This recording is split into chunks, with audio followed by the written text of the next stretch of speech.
द्वितीय श्रीक्षेत्र भावे परिचित बारिपदा सहर प्रथमे प्रभु बलदेवंकर रथ टणा होइतिला परे देवी सुभद्रा रथ गढ़िथिला आ एही रथ को टाणीथिले उपमुख्यमंत्री प्रभाती परिडा। महिला सह मिसी से देवी सुभद्रा रथ टाणीथिबा देखिबाकु मिलिछि। सेही समय जिलार समस्त विधायक और सांसद उपस्थित थिले।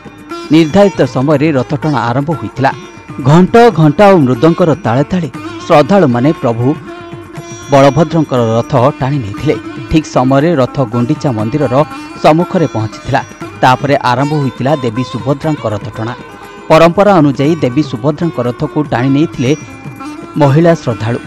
महिला सहित मिसी उपमुख्यमंत्री प्रभाती परिडा देवी सुभद्रा रथ टाणी तांको सहित आसिका सांसद अनिता शुभदर्शिनी और विधायक संजली मुर्मू प्रमुख रथ टाणी। एही समय सांसद और जिलार सबु विधायक माने उपस्थित थिले। संध्या होइजिबारु देवी सुभद्रा रथ थाना सम्मुखें अटकी रही। आज आरंभ होब टणा। कालिया ठाकुर रथ टणा आरंभ होई नाही। आज आरंभ होब कालिया साहंत रथ टणा। आज देवी सुभद्रा और कालिया ठाकुर रथ गुंडीचा मंदिर पहुंचब बोली आशा करा जाउछि। प्रभुंक घोषयात्रा को नहीं बारिपदार सुरक्षा व्यवस्था कड़ाकड़ी कर। ब्यूरो रिपोर्ट प्रतिदिन टीवी।